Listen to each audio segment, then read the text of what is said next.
আল্লাহ নবীর সাহাবীরা যদি তাকান বেলাল হাবশী রাদিয়াল্লাহু তাআলা আনহুর দিকে, আল্লাহ নবীর সাহাবী ওই কালো বেলাল হাবশী রাদিয়াল্লাহু তাআলা আনহু মদিনার ট্যাবলেট খায়া,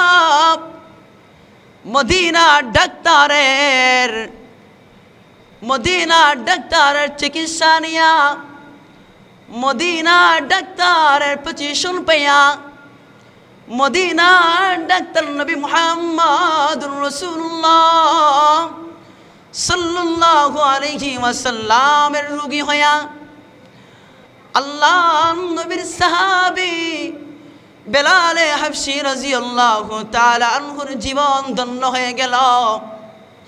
আল্লাহ নবীর সাহাবী ওমর ফারুক রাদিয়াল্লাহু তাআলা আনহু নবী মুহাম্মদুর রাসূলুল্লাহ সাল্লাল্লাহু আলাইহি ওয়াসাল্লামের হাতে বায়াত গ্রহণ করিয়া ওমরের ফারুক রাদিয়াল্লাহু তাআলা আনহুর জীবন ধন্য হয়ে গেল। সিদ্দিক আকবর আবু বকর সিদ্দিক রাদিয়াল্লাহু তাআলা আনহু হযরত নবী করিম মুহাম্মদুর রাসূলুল্লাহ সাল্লাল্লাহু আলাইহি ওয়াসাল্লামের হাতে বায়াত গ্রহণ করিয়া আবু বকরের জীবন ধন্য হয়ে গেল। উসমান নবী মুহাম্মদুর রাসূলুল্লাহ সাল্লাল্লাহু আলাইহি ওয়াসাল্লামের হাতে বায়াত গ্রহণ করিয়া উসমানের জীবন ধন্য করে দিলেন। আলী রাদিয়াল্লাহু তাআলা আনহুর দিকে যদি তাকানো হয়, আলী রাদিয়াল্লাহু তাআলা আনহু আল্লাহ নবী মুহাম্মদুর রাসূলুল্লাহ সাল্লাল্লাহু আলাইহি ওয়াসাল্লামের হাতে বায়াত গ্রহণ করিয়া আলীর জীবনটাও ধন্য হয়ে গেল। কোন সাহাবীর কথা বলবো, কোন সাহাবীর কথা বলবো? প্রত্যেকটা সাহাবী নবীজির হাতে বায়াত গ্রহণ করিয়া নবীজির সুরতে সুরত দুনিয়া, নবীজির আদর্শে আদর্শী হইয়া, নবীজির সিরতে সিরতি হইয়া তাদের জীবনটা ধন্য করে দিলেন। ইমামে আবু হানিফা রহমতুল্লাহ আলাইহি আল্লাহ নবীর আদর্শে আদর্শী হইয়া ইমামে আবু হানিফা রহমতুল্লাহ আলাইহির জীবনটা ধন্য হয়ে গেল। ইমামে শাফির জীবনটা ধন্য হয়ে গেল। ইমামে আহমদ ইবনে হাম্বলের জীবনটা ধন্য হয়ে গেল। ইমাম মালিকের জীবনটা ধন্য হয়ে গেল। ইমামে আবু ইউসুফের জীবনটা ধন্য হয়ে গেল। তবে আইনের জীবনটা ধন্য হয়ে গেল। তবে তাবের জীবনটা ধন্য হয়ে গেল। কার কথা বলবো? লুৎফুর রহমান শেখ বরুনির জীবনটা ধন্য হয়ে গেল। সিরত পড়লে দেখা যায়, ইতিহাস করলে দেখা যায়, কারামতি নিজের চোখের সামনে বসে। খাজা মঈনুদ্দিন চিশতি রহমতুল্লাহ আলাইহি আল্লাহ নবীর আদর্শে আদর্শী হইয়া, আল্লাহ নবীর সুরতে সুরতি হইয়া, আল্লাহ নবীর সিরতে সিরতি হইয়া ওনার জীবন ধন্য করে দিলেন। খাজা উসমান হারুনি ওনার জীবনটা ধন্য করে দিলেন। বাইজিদ বুস্তামির জীবনটা ধন্য করে দিলেন। জুনাইদ বাগদাদির জীবনটা ধন্য করে দিলেন। কাসিম নানুতুবির জীবনটা ধন্য হয়ে গেল। কোন দিকে বলবো? এরা ধন্য হয়ে গেছে, আমরা কি ধন্য হতে পারবো না? এই সুযোগ কি নাই? এই সুযোগ কি নাই? আরো সহজ করে দেওয়া হয়েছে, আরো সহজ পন্থা আমাদেরকে দেওয়া হয়েছে, সহজ রাস্তা দেওয়া হয়েছে। সহজ রাস্তায় বেশি সওয়াব, কম টাকায় বেশি মাল।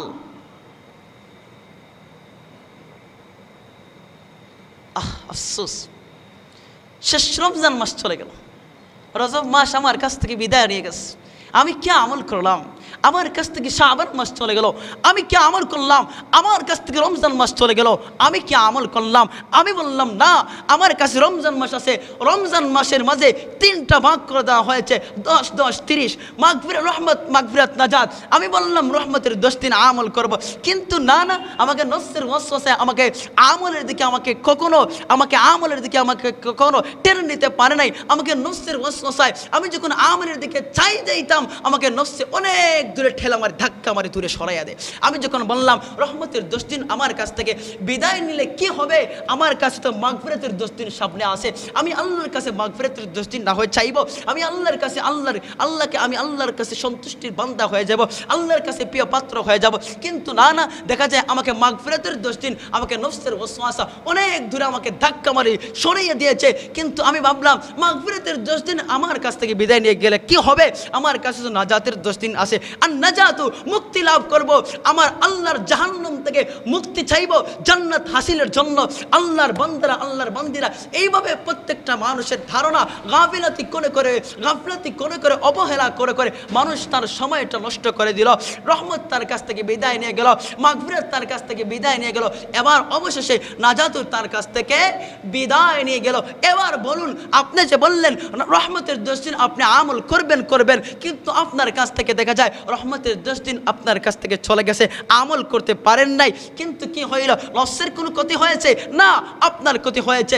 কিন্তু দেখা যায় মাগফিরাতের 10 দিন আমি আল্লাহকে ডাকবো, আল্লাহর সন্তুষ্টির পাত্র হব, আল্লাহর প্রিয় পাত্র হইব, আল্লাহর সন্তুষ্টি আমি অর্জন করব। কিন্তু না, দেখা যায় আমার কাছ থেকে মাগফিরাতের 10 দিন আল্লাহর কাছে ক্ষমা প্রার্থনা আমি আল্লাহর কাছে চাইতে পারি নাই, আল্লাহ আমাকে ক্ষমা করে দেওয়ার মতো আল্লাহর কাছে বিনয়ী হইতে পারি নাই, আমার কাছ থেকে মাগফিরাতের 10 দিন বিদায় হয়ে গেল। আমি বললাম না, আমি তো নাজাতের 10 দিন আল্লাহর কাছে চাইব, আল্লাহর সন্তুষ্টির পাত্র হয়ে যাব। কিন্তু আমার কাছ থেকে দেখা যায় ওই নাজাতের 10 দিনও আমার কাছ থেকে বিদায় নিয়ে গেছে, আমার পাপের জায়গাতেই রহিয়া গেছে, রমজানের পথেই চলিয়া গেছে, রজবের পথেই চলিয়া গেছে, শাবানের পথেই চলিয়া গেছে, রহমতের 10 দিন রহমতের 10 দিনের দিকেই চলিয়া গেছে, মাগফিরাতের 10 দিন মাগফিরাতের 10 দিনের দিকেই চলিয়া গেছে, নাজাতের 10 দিন নাজাতের দিকেই চলিয়া গেছে, আমার পাপের জায়গাতেই রয়েছে। আমি যেই কলসি বললাম সেই কলসির জায়গাতে রয়েছে, যদি আমি কলসিটা খালি করি তাহলে কি জানি আমি ভালো হয়ে যাইব, কি জানি আল্লাহর প্রিয় পাত্র হয়ে যায়, কি জানি আল্লাহর সন্তুষ্টির পাত্র হয়ে যায়, আল্লাহ আমার প্রতি সন্তুষ্ট হয়ে যায়। এমন কোনো মানুষ নাই, আমার মনে হয় না এমন কোনো মানুষ নাই যে জান্নাতে যেতে চায় না। কি তা কইন, আপনার এখানে কেউ আসেন যে জান্নাতে যেতে চাই না, তখন যদি তো কৌকা এমন কোনো মানুষ নাই জান্নাতে যেতে চায় না, এমন কোনো মানুষ নাই যে আরাম ভোগ বিলাস চায় না। আরে ভাই, আপনি যদি আরাম ভোগ বিলাস চান, আপনার মতো আপনি করে চলেন, খুব পাইবা, আপনার মতো আপনি করে চললে তো পাইবা না। জান্নাত তো চাইলেই পাওয়া যায় না, জান্নাতের উপযোগী হওয়া লাগে, উপযোগী।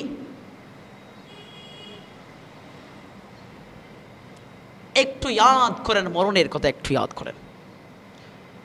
প্রত্যেকটা সেকেন্ডে মুমিনের কালচার আদর্শ আমার মনে হয় এটাই যে মৃত্যুকে প্রত্যেকটা সেকেন্ডে ইয়াদ করবে, প্রত্যেকটা সেকেন্ডে। কারণ মুমিন মউতকে সাথে করে নিয়ে গড়ায়, মৃত্যুকে ভয় পাওয়ার কোনো কারণ নাই। আজ যে আমার আম্মা দুনিয়া থেকে বিদায় হয়ে গেলেন,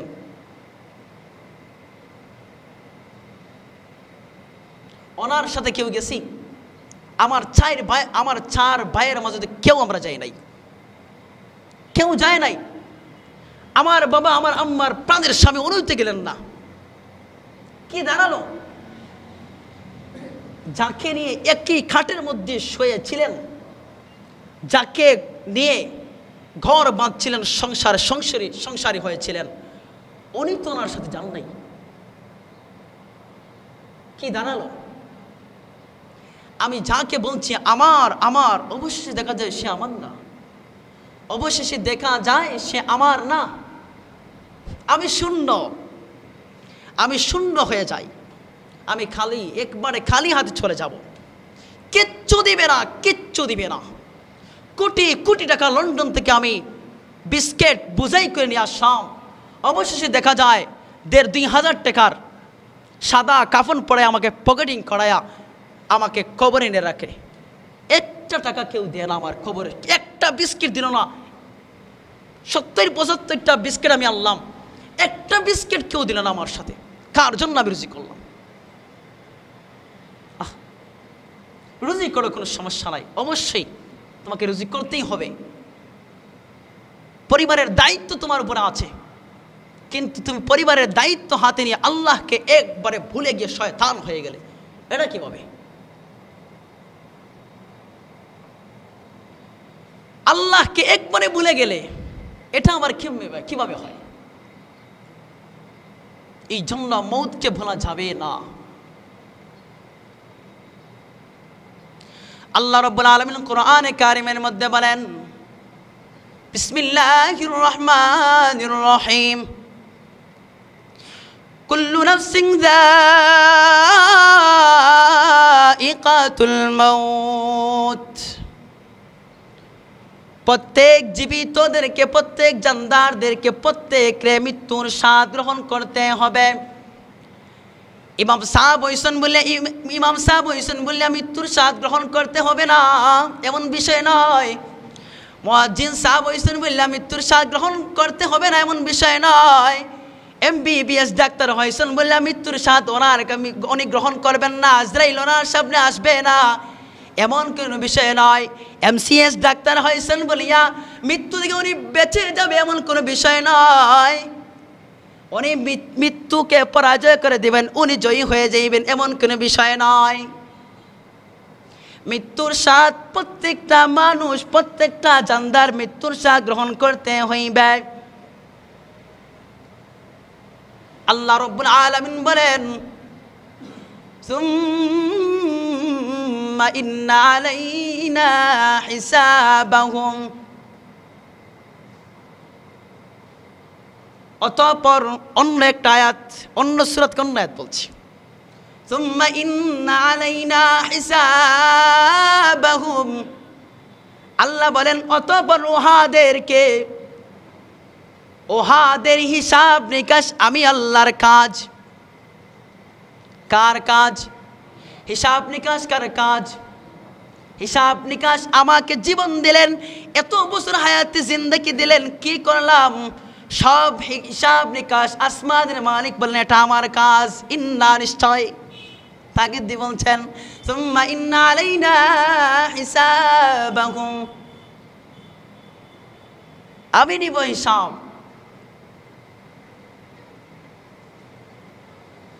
এই জন্য একটু সাবধান হয়ে যাও মরণ থেকে। মরণকে ভয় পাওয়ার কোনো কারণ নাই তাদের জন্য যারা আল্লাহকে সব সময় ইয়াদ করে, সব সময়।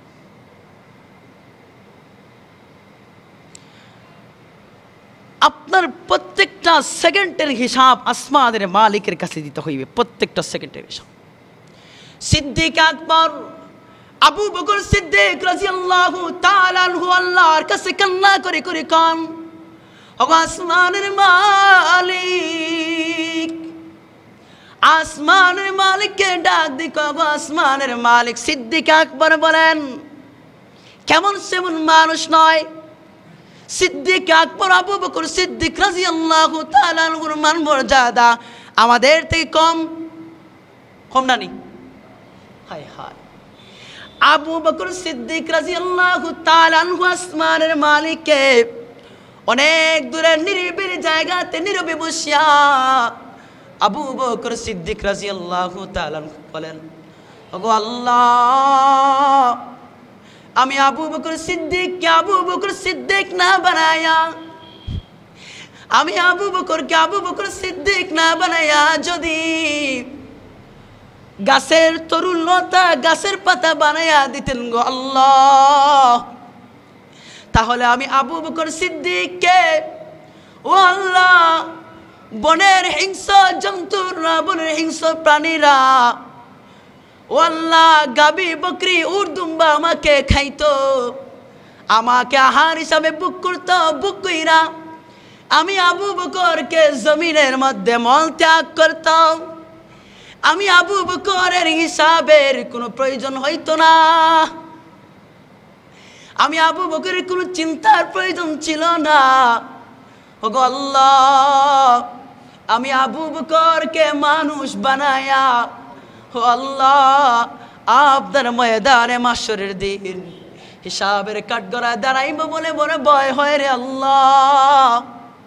আবু বকর কান্না করেন, আবু বকর কান্না করেন।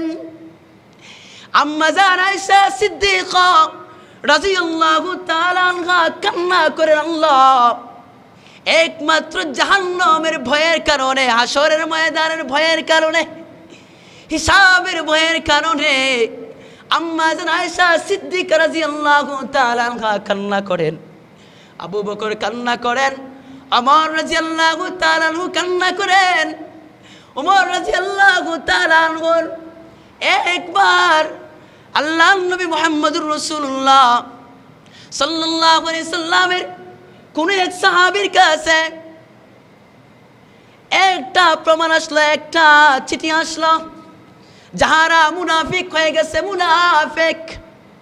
ওমর ফারুক রাদিয়াল্লাহু তাআলা আনহু ভাবলেন, আল্লাহর নবী তো আমাকে সুসংবাদ দিয়েছিলেন, রে উমর তুমি জান্নাতি, আল্লাহ তোমাকে সুসংবাদ দিয়েছেন, জান্নাতের সার্টিফিকেট দিয়েছেন, জান্নাতের গ্যারান্টি প্রাপ্ত সাহাবী ওমর, ইসলামের দ্বিতীয় খলিফা, খলিফাতুল মুসলিমিন ওমর ফারুক রাদিয়াল্লাহু তাআলা আনহু আল্লাহর নবীর কোন এক সাহাবীর কাছে এই চিঠিটা আসলো, মুনাফিকদের তালিকা।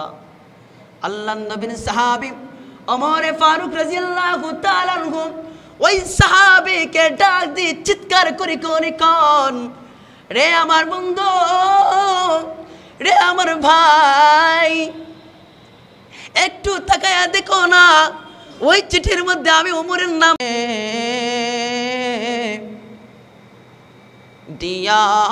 দিয়ারে মদিনা,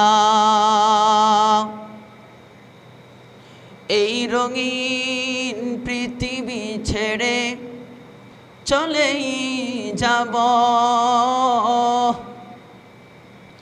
এই রঙিন পৃথিবী ছেড়ে চলেই যাব, ভাবতেই কান্নায় আসে, এই মায়ার বাঁধন ছেড়ে একলা হব, ভাবতেই কান্নায় আসে, এই রঙিন পৃথিবী ছেড়ে চলেই যাব, ভাবতেই কান্নায় আসে, এই মায়ার বাঁধন ছেড়ে একলা হব, ভাবতেই কান্নায় আসে। আস্তাগফিরুল্লাহ, ইন্নাল্লাহ গফুরুর রহিম, আস্তাগফিরুল্লাহ, ইন্নাল্লাহ গফুরুর রহিম, আস্তাগফিরুল্লাহাল্লাযী লা ইলাহা ইল্লা হুয়াল হাইয়ুল কাইয়্যুম ওয়া আতুবু ইলাইহি ওয়া লা হাওলা ওয়া লা কুওয়াতা ইল্লা বিল্লাহিল আলিয়্যিল আযীম। সুবহানাল্লাহি ওয়া বিহামদিহি, সুবহানাল্লাহিল আযীম, সুবহানাল্লাহি ওয়া বিহামদিহি, সুবহানাল্লাহিল আযীম। হাসবুনাল্লাহু ওয়া নি'মাল ওয়াকিল, নি'মাল মাওলা ওয়া নি'মান নাসীর। হাসবুনাল্লাহু ওয়া নি'মাল ওয়াকিল, নি'মাল মাওলা ওয়া নি'মান নাসীর। লা ইলাহা ইল্লাল্লাহু মুহাম্মাদুর রাসূলুল্লাহ, লা ইলাহা ইল্লাল্লাহু মুহাম্মাদুর রাসূলুল্লাহ সাল্লাল্লাহু আলাইহি ওয়াসাল্লাম। আলহামদুলিল্লাহ, আল্লাহ রব্বুল আলামিনের দরবারে লাখ কোটি শুকরিয়া আদায় করি যে আল্লাহ সুবহানাহু তাআলা ফিতনা ফাসাদ থেকে ফারেক করে, নিজের ব্যক্তিগত হাজত থেকে, নিজের ব্যক্তিগত প্রয়োজন থেকে নিজের ব্যক্তিগত ফায়দা থেকে আল্লাহ রব্বুল আলামিন ফারেক করে আল্লাহ রব্বুল আলামিন এমন একটা মজলিসের মধ্যে হাজির হওয়ার তৌফিক দান করেছেন, যেই জায়গার মধ্যে অনেক মানুষ চাইলে পারে না আসতো। যাহাদেরকে আল্লাহ রব্বুল আলামিন মহব্বত করেছেন, যাহাদেরকে আল্লাহ রব্বুল আলামিন ভালোবেসেছেন, যাহাদেরকে আল্লাহ রব্বুল আলামিন অনুগ্রহ যাহাদের প্রতি করেছেন, যাহাদের প্রতি আল্লাহ রব্বুল আলামিন করুণা করেছেন, ওই সমস্ত ব্যক্তিরা এমন মজমার মধ্যে, এমন মজলিসের মধ্যে, এমন জায়গার মধ্যে তাদের পক্ষে আসা সম্ভব, নতুবা আল্লাহর করুণা ছাড়া, আল্লাহর অনুগ্রহ ছাড়া দুনিয়ার কোনো মানুষের কোনো ক্ষমতাই নাই, দুনিয়ার কোনো মানুষের কোনো সাহস নাই, দুনিয়ার কোনো মানুষের শক্তি নাই। সে চাইলে একটা জিনিস করবে আর চাইলে এমন জায়গাতে সে যাবে, যদি আল্লাহর মনসা না হয়, আল্লাহ যদি না অনুগ্রহ না করেন বান্দা এবং বান্দিদেরকে। আল্লাহর শুকরিয়া আদায় করি। সেই জন্য একটা মাস রমজান মাসের রোজা রাখলাম। যারা রোজা রাখছে সবাই আজকে কবরস্থানে চলে গেছে।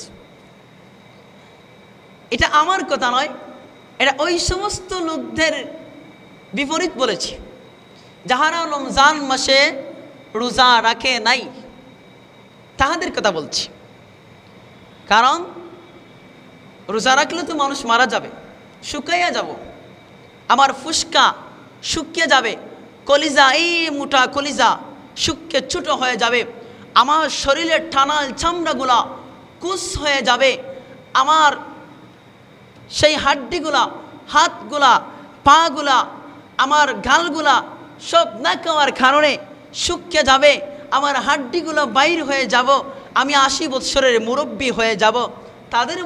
তাদের মনে হয়তো ধারণা এটা, কিন্তু আজ পর্যন্ত আমি শুনি নাই, আজ পর্যন্ত আমার কানে এমন সংবাদ আসে নাই যে কোনো মানুষ রমজান মাসের রোজা রাখার কারণে সে মারা গেছে। আমি শুনি নাই। যারা রোজা রাখে নাই, যারা আল্লাহর এই নিয়ামত পায়া তার 1 বৎসরের পাপের কলসি, পাপের বাক্সটা খালি করার সুযোগটা পায়া যারা হাত ছাড়া করে দিয়েছে, এরা আগামী রমজান পাবে তার কোনো গ্যারান্টি নাই। তাহলে আমরা যারা রোজা রাখছি সবাই এখন মসজিদে ওয়াত না কবরস্থানও? ওদের তুলনায়, ওদের কথা অনুযায়ী বা ওদের আচরণ অনুযায়ী এটাই বোঝায় যে আমরা যারা 1 মাস রমজান মাসের রোজা রাখছি সবাই এখন কবরস্থানে গেছে গিয়া। হায় হায়, আফসোস। ওরে নিবু খারামের দলেরা, ও বকিলরা আর কি করবে, আর কি করবে? একবার কি মরণের কথা তোর ইয়াদ হয় না? একবার তো ইয়াদ হওয়ার কথা। তুই এত বকিল কিভাবে হইলি? এত নিমুখ হারাম, এত নাদান কিভাবে হইলে? এত বদবক্ত আর খমবক্ত কিভাবে হইলি? আমি আমার কথাই বলি, এত বদবক্ত আমি কিভাবে হইলাম? কিভাবে হইলাম? আমি এত নিমুখ হারাম কিভাবে হইলাম? চিন্তার বিষয়, এত বকিল আমি কি করে হইলাম? যিনি আমাকে বানাইলেন ওনাকে আমি ভুলে গেছি। যিনি অস্তিত্ব না দিলে আমার অস্তিত্ব হইতো না, ওনাকে আমি ভুলে গেলাম। আরে তুমি কি? তুমি 1 ফোঁটা নাপাক পানি দিয়ে আল্লাহ তোমাকে বানাইছেন, 1 ফোঁটা নাপাক পানি দি। এত পাওয়ার, এত দম্ভ আর এত অহংকার, এত হিংসা বিদ্বেষ কিসের? শরীরের জ্বর এত কিসের? এত দম্ভ তোমার কিসের? আরে তোমাকে তো আল্লাহ পবিত্র পানি দিয়ে বানায় নাই, তোমাকে তো নাপাক পানি দিয়ে আল্লাহ সৃষ্টি করেছেন। এত দম্ভ তোমার কিসের?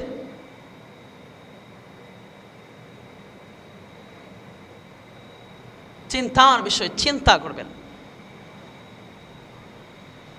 মরণ সব সময় আমার সাথে ঘুরছে, মরণ সব সময়। এই যে আপনারা মসজিদে আসছেন, এখান থেকে অনেকজন নাও চলে যাইতে পারেন বাড়িতে।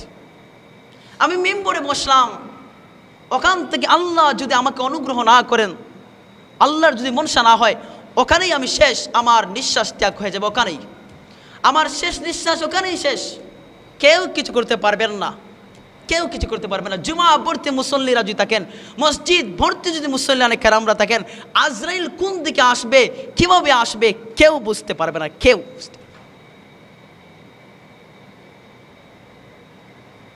এত শক্তি আর এত ক্ষমতা, এত দম্ভ কিসের দেখায়, কিসের জন্য দেখায়? খবরের কাগজ খুললে, ফেসবুক খুললে, নেট খুললে দেখা যায় যুবকরা, 18 বছরের যুবক, 15 বছরের যুবক, 25 বছরের যুবক, 20 বছরের যুবক সাইকেল অ্যাক্সিডেন্ট করে, বাইক অ্যাক্সিডেন্ট করে পৃথিবী থেকে বিদায় হয়ে গেছে।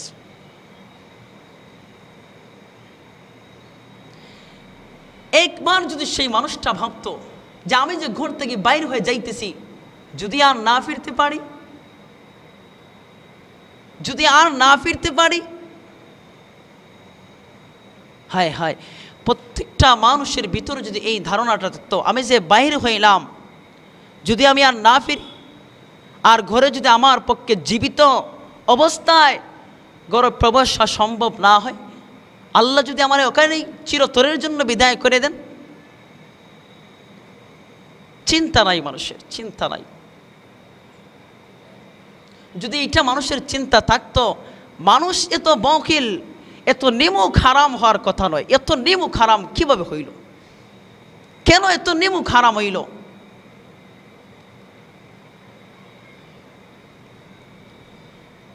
আজকে দেখেন তাকায়া ফিলিস্তিনের মুসলমানের দিকে তাকায়া, ফিলিস্তিনের মুসলমানদের দিকে তাকায়া দেখেন, রমজান মাস তারা তাদের মতো করে সেহরি খাইতে পারে নাই, তারা তাদের মতো করে ইফতার করতে পারে নাই, তারা তাদের মতো করে তারাবি পড়তে পারে নাই, তারা তাদের মতো করে ঈদের আনন্দ উদযাপন করতে পারে নাই। আমরা তো পারছি, আমরা পারছি, আল্লাহ শুকুর, আলহামদুলিল্লাহ। এমনও দেখা যায় ঈদের দিনেই ছোট্ট ছোট্ট শিশুদেরকে অন্যায়ভাবে ওই সমস্ত জালেমরা হত্যা করে দিয়েছে, পৃথিবী থেকে বিদায় করে দিয়েছে।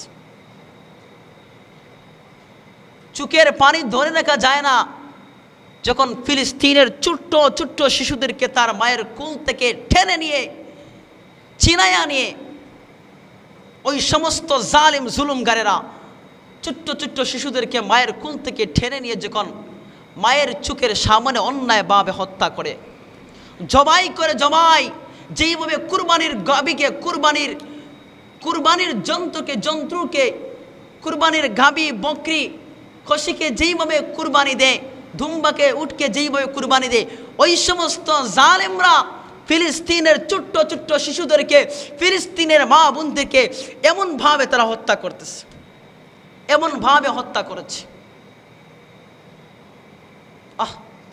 এই সমস্ত জালিমরা ওরা বুঝে না। আল্লাহ কয়েকদিন আগে দেখাইছে আমেরিকাতে,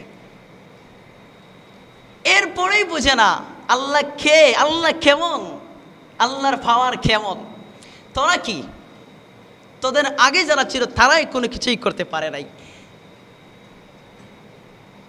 কোনো কিছুই করতে পারে নাই। আরে বকিলরা, তোরা যে পৃথিবীর জমিনে চলতেছিস, তোরা যে খাচ্ছিস, তোরা যে কথাবার্তা বলছিস, তোরা জানোস কার বিনিময়ে? একমাত্র মুমিন জমিনে থাকার কারণে তোরা খাইতে পারতেছিস, আল্লাহর নিয়ামতে তোরা অংশীদার হইতেছিস, আল্লাহর নিয়ামতে তোরা ভাগ বসাইতে পারতেছিস। যদি মুমিন কলিমা পড়নেওয়ালা না থাকতো জমিনে, আল্লাহ গজব দিয়ে তোদেরকে ধ্বংস করে দিতেন।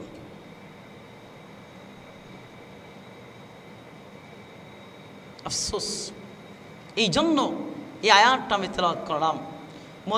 মরণের চিন্তা একবার তোমার কলবের ভিতরে লালন করে, একবার।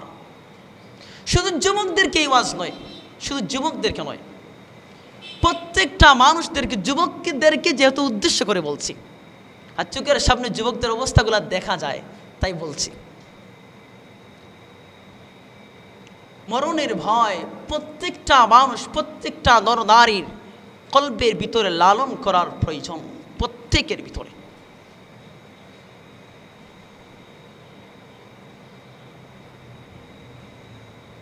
না আমি উমরের নাম ওই চিঠির মধ্যে আছে কি না।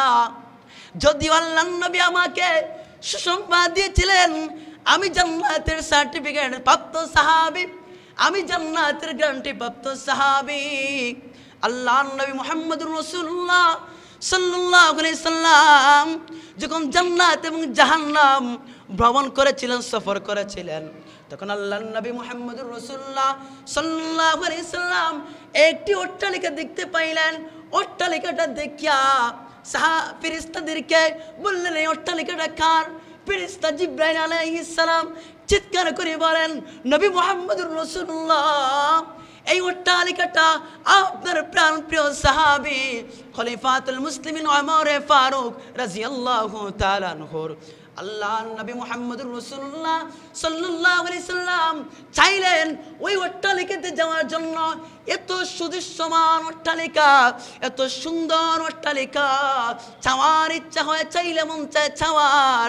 আল্লাহর নবী মুহাম্মদুর রাসূলুল্লাহ সাল্লাল্লাহু আলাইহি ওয়াসাল্লাম যেই মাত্র চাইলেন যাইতে, আল্লাহর নবী মুহাম্মদুর রাসূলুল্লাহ সাল্লাল্লাহু আলাইহি ওয়াসাল্লাম একমাত্র ওমরের ইজ্জতের দিকে তাকায়া, ওমরের সম্মানের দিকে তাকায়া আল্লাহর নবী মুহাম্মদুর রাসূলুল্লাহ সাল্লাল্লাহু আলাইহি সাল্লাম ওই অট্টালিকার মধ্যে গেলেন না, ওই অট্টালিকার মধ্যে যাইলেন না।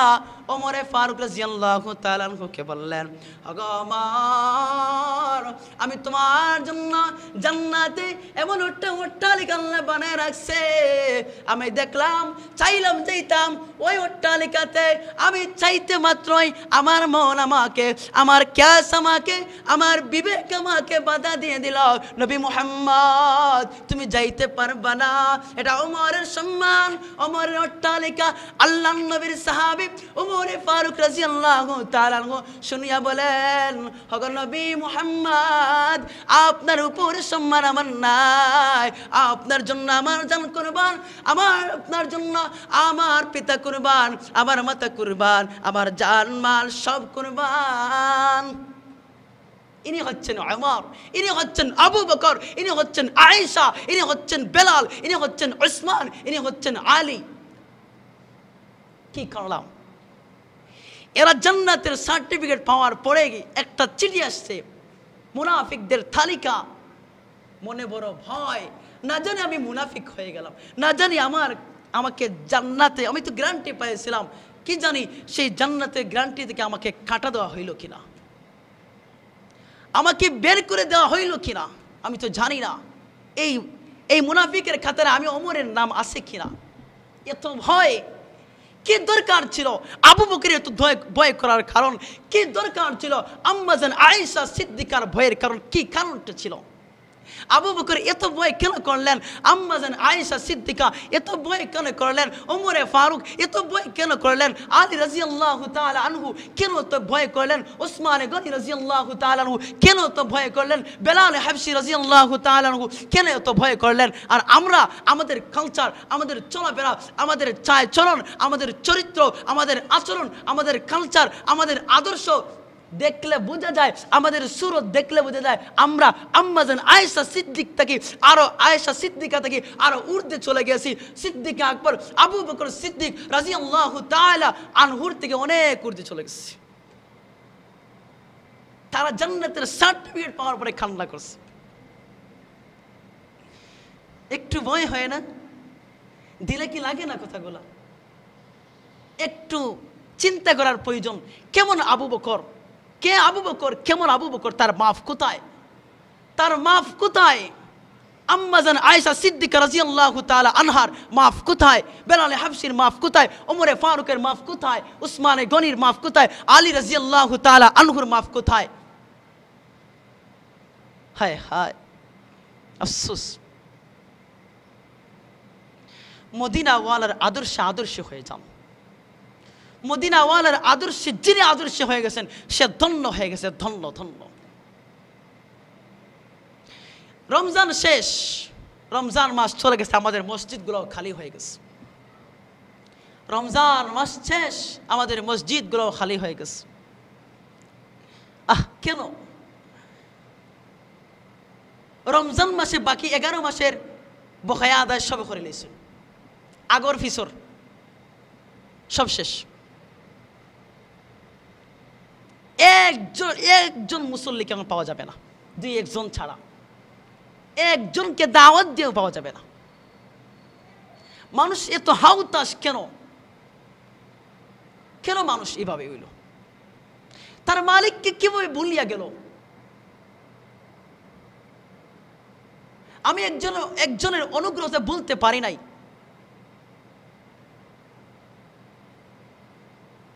এটা মুমিনের কালচার হওয়ার কথা ছিল, এটা মুমিনের আদর্শ হওয়া উচিত। কিন্তু মুমিন এমন হয়ে গেছে, যিনি সৃষ্টি করলেন ওনাকেই ভুলে গেছে। আমরা আমাদের একটু বিবেক থাকার প্রয়োজন। আল্লাহ নবী মুহাম্মদ রাসূলুল্লাহ সাল্লাল্লাহু আলাইহি সাল্লাম হাদিসের মধ্যে বলেন, আল হায়াউ শু'বাতুম মিনাল ঈমান। আমার ঈমান কোথায় আজকে? ঈমান আজকে গুল্লায় গেছে।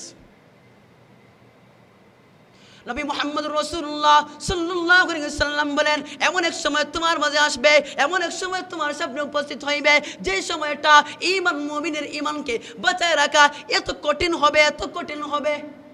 যেইভাবে জ্বলন্ত আংরা একজন মানুষের হাতের গাঁথার মধ্যে রাখতে কঠিন হবে, এর চাইতে বেশি, এর চাইতে দ্বিগুণ কঠিন হবে একজন মুমিন তার ঈমানকে ধরে রাখা, একজন মুমিনের ঈমানকে আটকায় রাখা। চিন্তা হয় না? চিন্তা হয় না? বিভিন্ন দিক থেকে তোমাকে ফিতনায় ছড়িয়ে ধরবে, বিভিন্ন দিক থেকে ফিতনায় তোমাকে ব্রাশ করবে, আঁকড়ে ধরবে, গ্রেফতার করবে। কোন দিকে যাইবা? যাওয়ার কোনো কারণ নাই যদি এটা ঠিক থাকে, খলুসিয়ত থাকে।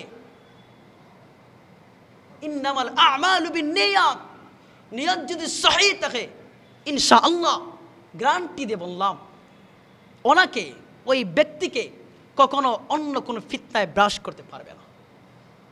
বহু কঠিন। আরো বলেছেন, একটা জীবিত বকরির শরীর থেকে চামড়াটা কুলিয়ে নিতে যত কঠিন হবে, যত কষ্টদায়ক হবে, এর চাইতে বেশি কষ্ট হবে একজন মুমিন তার ঈমানকে ধরে রাখা। কি বুঝলেন? নামদারি মুসলমান হলে চলবে না, কামাইদারি মুসলমান হতে হবে। রমজান মাসে রোজা রাখছেন আর 5 ওয়াক্তের নামাজ রমজান মাসেই পড়েছেন, বাকি 11 মাস না পড়লেই চলবে, এমন বিষয় না, এমন বিষয় না। নামাজ পড়তেই হবে, শুধু রমজানে পড়িয়া শেষ এমন না। যত জীবন আল্লাহ আমাকে বাঁচায় রাখবেন তত জীবন আমার জন্য নামাজ ফরজে আইন, নামাজ পড়তেই হবে। আমার যদি সামর্থ্য থাকতো প্রত্যেকটা মানুষকে আমি এইভাবে উৎসাহ দিতাম, প্রত্যেকটা মানুষকে আমি বলতাম তোমাকে প্রতি সপ্তাহে 1000 টাকা দেব। আমার মনের ইচ্ছা তোমাকে প্রতি সপ্তাহে আমি 1000 টাকা করে দিব। তারপরেও তুমি আল্লাহর বিধানটা তুমি তরক করো না, আল্লাহর বিধান থেকে তুমি গাফিল হয়ে না, অবহেলা করিও না, দূরে সরে যাইও না। আমার মন চাই এইভাবে। একবার চিন্তা করো, একবার আমাদের চিন্তা হয় না, এই যে আমার মা পৃথিবীর জমিন থেকে বিদায় হয়ে গেলেন, কত আদর, কত স্নেহ আজকে চাইলেই পাই না। আমি যখন মাদ্রাসাতে আইতাম তখন আমার মা আমার বাড়ির গাটার মধ্যে দাঁড়ায় আমাকে বিদায় দিতেন, আর আমাকে বলতেন সবসময় আমার আম্মা এক কথা, যে সবসময়ের সন্তান আমার জন্য আল্লাহর কাছে দোয়া করবে, আল্লাহ যেন শহীদি মৃত্যু দে, আল্লাহ যেন শহীদি মৃত্যু দে। আলহামদুলিল্লাহ, আল্লাহ নবী মুহাম্মদ রাসূলুল্লাহ সাল্লাল্লাহু আলাইহি সাল্লাম গৌরব নয়, সত্য কথার যেটা সেটাই বলছি। আমার আম্মা আল্লাহ নবী মুহাম্মদ রাসূলুল্লাহ সাল্লাল্লাহু আলাইহি সাল্লামের হাদিস অনুযায়ী এটা বোঝায়, কোন মানুষ যদি নেফাসের রক্তের মধ্যে মারা যায়, সন্তান প্রসবকালীন পড়ে, তাহলে ডাইরেক্ট তাকে শহীদ বলা যায় না, শহীদের মতো বুঝতে পারছেন? আমার আম্মা যখন বাড়িতে যেতাম, আমার জন্য গাটাতে আমাকে অনেক সময় অপেক্ষা করতেন, আমি কখন যাচ্ছি।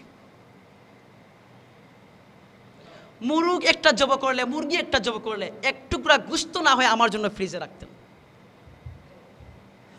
আজকে তো কেউ আমার জন্য গাটার মধ্যে অপেক্ষা করে না। আজকে তো কেউ আমি বাড়ি যাওয়ার জন্য, আমাকে আগায় নিয়ে যাওয়ার জন্য কেউ অপেক্ষা করে না। আমাকে বিদায় দেওয়ার সময় কেউ অপেক্ষা করে না। কি হইল? এত আদর, এত স্নেহের, এত মর্যাদা, এত কলিজার টুকরা সেই মাটা পৃথিবীর জমিন থেকে বিদায় হয়ে গেল, ধরে রাখতে তো পারি নাই।